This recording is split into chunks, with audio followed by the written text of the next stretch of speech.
ముందుగా మనం పులివెందుల రిజల్ట్ గురించి చెప్పుకుందాం. Pulivendula ZPTC zilla parishad territorial constituency అంటారు జెడ్పీటీసీ అంటే.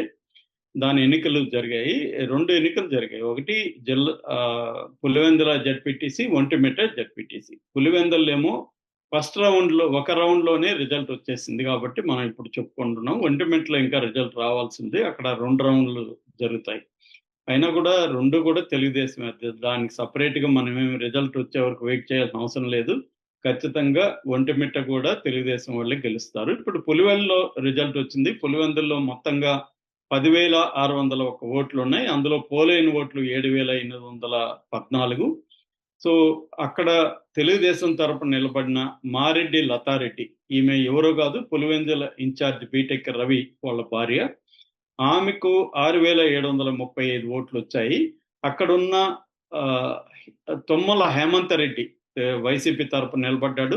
ఆయనకు 683 ఓట్లు మాత్రమే వచ్చాయి. సో, మొత్తంగా 5,000 ఓట్లతో మెజార్టీతో లతారెడ్డి పులివెందుల్లో గెలిచింది. అంటే 30 ఏళ్ల తర్వాత తెలుగుదేశం అక్కడ గెలిచినట్టుగా అంటున్నారు. ఇక రెండవది కూడా అక్కడే వాళ్ళే గెలిచే అవకాశం కనిపిస్తుంది అనమాట. అదేం మనం సపరేట్‌గా చెప్పుకోవాల్సిన అవసరం లేదు. ఒంటిమిట్ట జెడ్పీటీసీ. అయితే ఇప్పుడు ఒక వార్త వైరల్ అవుతుంది. అదేమంటే ఎన్నికలు రెండిటిని కూడా రద్దు చేయబోతున్నారు.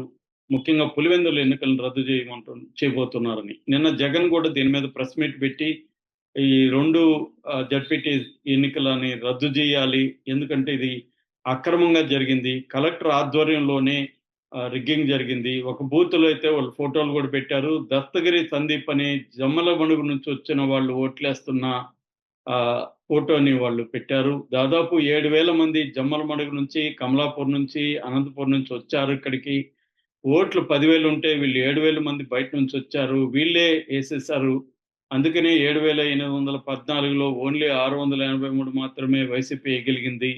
మిగతా 6,735 ఓట్లు ఇలాగ బయట నుంచి వచ్చినోళ్ళే. చాలా చోట్ల పోలీసుల్ని రిక్వెస్ట్ చేసుకుంటూ, సార్ మా ఓటు మేమేస్తామని ఒక వ్యక్తి కాళ్ళ మీద పడి కాళ్ళు పట్టుకున్న వీడియో కూడా బయటకొచ్చింది.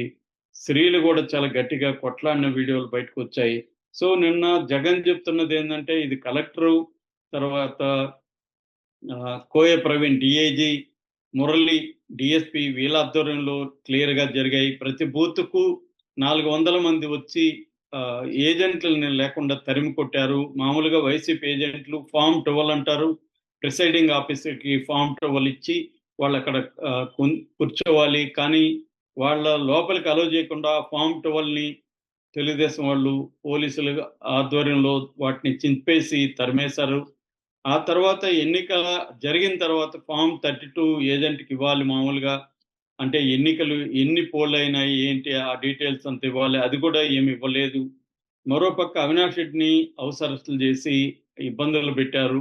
ఎవరిని తిరగనీయలేదు. చివరికి తుమ్మల హేమంత్ రెడ్డి పులివెందుల వైసీపీ క్యాండిడేట్ కావచ్చు, ఎరగం సుబ్బారెడ్డి ఒంటిమిట్ట వైసీపీ క్యాండిడేట్, వీళ్ళిద్దరిని అరెస్ట్ చేశారు. ఎమ్మెల్సీ రమేష్ యాదవ్‌ని అరెస్ట్ చేశారు.